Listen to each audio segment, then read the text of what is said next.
Assalamualaikum warahmatullahi wabarakatuh. Selamat datang di channel video saya. Masih bersama dengan saya Mas Purwo. Nah, pada kesempatan kali ini ya teman-teman, kita akan membahas tentang cara mendapatkan agent ya teman-teman, atau agent masih di usaha perkreditan ya teman-teman. Tentunya untuk mendapatkan agent ini seperti apa ya teman-teman, karena teman-teman banyak yang bertanya cara mendapatkan agent yang baik itu seperti apa ya teman-teman. Tentunya kita harus tahu dulu langkah-langkahnya seperti apa, kriteria agent yang bagus seperti apa, dan cara mendapatkannya seperti apa. Nah, mulai dari caranya dulu ya teman-teman. Nah, kalau teman-teman fokus di usaha perkreditan, pastikan dulu konsumen yang teman-teman ini mendapatkan konsumen yang banyak dulu. Pastikan promosi dulu konsumen. Kalau misalkan konsumennya sudah banyak, konsumennya sudah kontinu, dan konsumennya rata-rata baik, nah nanti salah satu dari konsumen itu pilih untuk menjadi agent. Nah, kriterianya seperti apa? Kriterianya seperti apa untuk bisa menjadi agent yang baik itu ya teman-teman. Kita ambil kriterianya itu adalah kalau dari sekian banyak nasabah kita itu teman-teman, tentunya ada yang orang yang mereferensikan untuk pinjam atau untuk kredit ke barang ke kita ya teman-teman, yang mereferensikan mengambil barang ke kita. Nah, biasanya kan ada orang yang, oh ini mas saudara saya mau ngambil barang melalui saya, nah gitu ya teman-teman. Biasanya sekali dua kali itu mereferensikan melalui mereka. Nah, kita lihat dulu satu dua nasabah itu lancar nggak kalau mereferensikan melalui mereka ya teman-teman. Kalau satu dua itu lancar misalnya teman-teman ya, terus kasih misalkan reward ya teman-teman, kasih komisi kalau misalkan sudah berhasil lunas ya teman-teman. Kalau biasanya saya kasih komisi itu kalau sudah lunas ya teman-teman, nggak di depan ya teman-teman. Misalkan mengambil barang dari kita sudah lunas ya baru saya kasih komisinya. Nah, nanti kita bahas komisinya itu seberapa pantasnya ya teman-teman. Nah, seperti itu.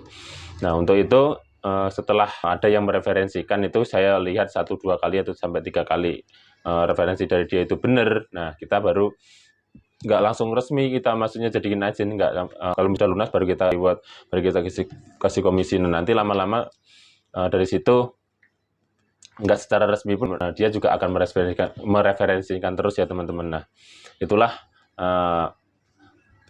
tahap awal untuk menjadi agent kalau menurut saya ya teman-teman. Dari saya nggak langsung saya percaya orang langsung saya tunjuk, itu enggak ya teman-teman. Enggak, misalkan saudara ini kamu yang megang di sana, enggak, itu dari referensi dari nasabah kebanyakan ya teman-teman. Enggak dari saudara pun kalau mereferensikan ke saya ya saya selektif dulu ya teman-teman. Saya tes dulu 1-2 kali, itu benar enggak, ansurannya benar enggak, terus yang direferensikan itu benar enggak. Rata-rata kalau misalkan yang direferensikan itu benar, pembayarannya benar sampai lunas itu benar, enggak ada nunggak-nunggak dan sebagainya, nanti baru itu saya jadikan agent ya teman-teman, yang resmi tentunya ya teman-teman. Maksudnya yang di bawah naungan saya langsung. Nanti saya ada kasih komisi misalkan sudah lunas ya teman-teman. Nah, kenapa harus sudah lunas? Nah, ini karena juga pengalaman saya agent yang namanya juga orang belajar ya teman-teman. Agent yang awal-awal dulu saya kasih komisi di awal ya teman-teman. Komisi di awal ini menjadi masalah ya teman-teman. Karena apa? Mereka kebanyakan macet ya teman-teman, yang agent yang satu ini ya teman-teman. Karena apa? Karena mereka dia sudah merasa mendapatkan uang. Nah, tanggung jawab untuk menagih itu mereka jadi agak lalai ya teman-teman. Nah, itu jadi pelajaran juga bagi teman-teman yang jadi belajar. Cukup saya aja yang mengalami ya teman-teman, ini tidak usah mengalami seperti itu. Nah, ini jadi pengalaman saya kenapa saya komisinya di belakang ya teman-teman, komitinya kalau misalkan sudah lunas. Nah, kalau pengalaman saya ya seperti itu. Kalau misalkan uang sudah kita kasih ya kerjanya jadi nggak maksimal ya teman-teman. Jadi mereka juga nggak ada motivasi lagi, ya udah nerima uang ya tinggal santai-santai aja. Nah, banyak kan yang macet yang dari situ ya teman-teman. Nah, ini jadi pengalaman, jadi pelajaran juga buat teman-teman yang baru merintis agent ya teman-teman, tentunya seperti itu.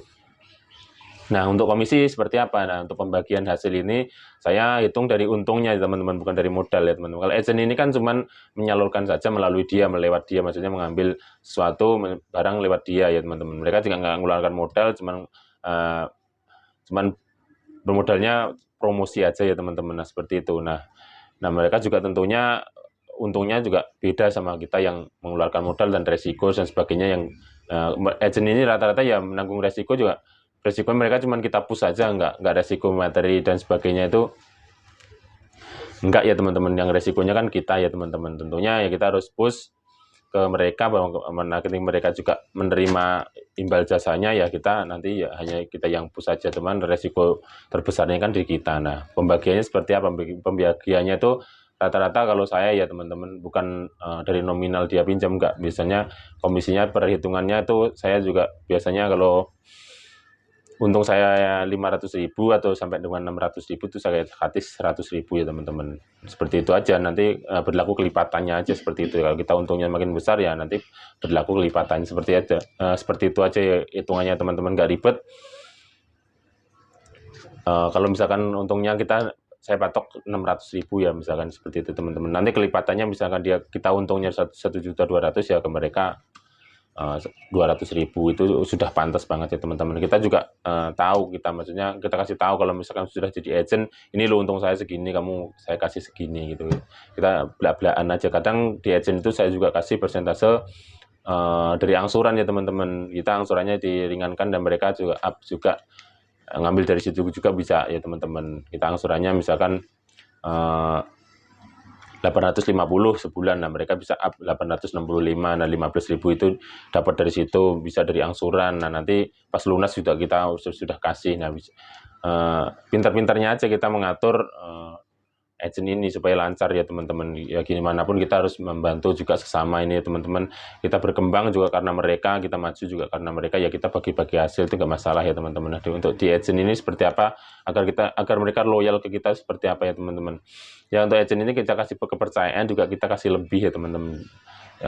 Selain itu kan kita juga kasih lebih, misalkan sebulan sekali atau 2 bulan sekali ya kita kasih apalah sembako dan sebagainya, itu untuk pengikat ya teman-teman, supaya namanya kita juga bukan kantor resmi ya teman-teman. Kayak gini kan hanya belum besar ya teman-teman, kayak gini kan hanya rintisan usaha rumahan ya kita sekedarnya cuman untuk mengikat ya teman-teman. Nah saya sarankan juga teman-teman tuh kalau memilih agent, kalau bisa ya biasanya cowok juga nggak masalah, kalau misalnya cowok ya yang temennya banyak atau yang nasabahnya banyak juga nggak masalah, cowok saya nggak masalah. Tapi saya sarankan juga ibu-ibu ya teman. Kenapa ibu-ibu? Karena mereka relasinya sangat banyak kredit ini ya teman-teman, terutama ibu-ibu yang aktif di PKK atau aktif di sekolahan atau aktif di lingkungan, itu gampang banget ya teman-teman promosi melalui mereka itu enak banget ya teman-teman. Kita tinggal seberapapun modal kita yang kita mampu ya otomatis terserap seperti itu ya teman-teman. Kalau kita sudah menemukan agent yang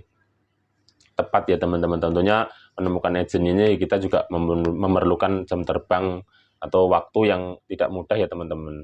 Ada juga agent yang tidak benar dan ada juga agent yang benar, tapi namanya juga usaha, ini adalah salah satu resikonya ya teman-teman. Tentunya seperti itu kurang lebihnya cara mencari agent dan pembagiannya seperti itu kalau itu menurut saya ya teman-teman. Tentunya teman-teman mempunyai metode cara tersendiri dan bagi hasil tersendiri ya teman-teman. Tentunya teman-teman juga harus bisa selektif dan tetap semangat. Apapun itu kan kita sedang berproses untuk menuju kebaikan atau menuju kesuksesan di masa yang akan datang ya teman-teman. Mudah-mudahan sekedar sharing aja ini bermanfaat bagi teman-teman yang ingin mengembangkan usaha kreditnya lebih bagus lagi ya teman-teman. Kembangkan melalui agent ini ya teman-teman. Nah, tentunya caranya sudah kasih tahu, terus pembagian untungnya juga saya sudah kasih tahu. Nah, tinggal teman-teman eksekusinya di lapangan seperti apa itu terserah teman-teman sendiri ya teman-teman. Bisa juga berpartner, itu juga bisa, berpartner modal juga bisa. Tapi partner modal ini kalau saya masih belum besar seperti ini ya pembagiannya agak susah. Kalau nggak kita pisahkan percatatan itu agak ribet juga partner modal itu. Mending partner modal juga saya sarankan juga itu dengan orang lain, jangan dengan saudara. Kalau dengan saudara partner modal seperti ini kadang terjadi selek dan sebagainya, malah nggak enak jadinya. Kalau enakan juga sama orang lain teman-teman, karena risiko usaha ya teman-teman yang dengan saudara dan sebagainya itu usaha seperti itu potensi terjadi gesekan itu sangat banyak ya teman-teman. Jadi teman-teman juga harus selektif juga mencari agent seperti ini ya teman-teman. Tentunya ini mudah-mudahan ini bermanfaat ya sedikit dari saya. Kalau misalkan ada pertanyaan silahkan di kolom komentar, serta aktifkan tombol loncengnya serta subscribe untuk update video-video terbaru dari saya. Kurang lebihnya saya mohon maaf, saya akhiri. Bila topik walhidayah, wassalamualaikum warahmatullahi wabarakatuh.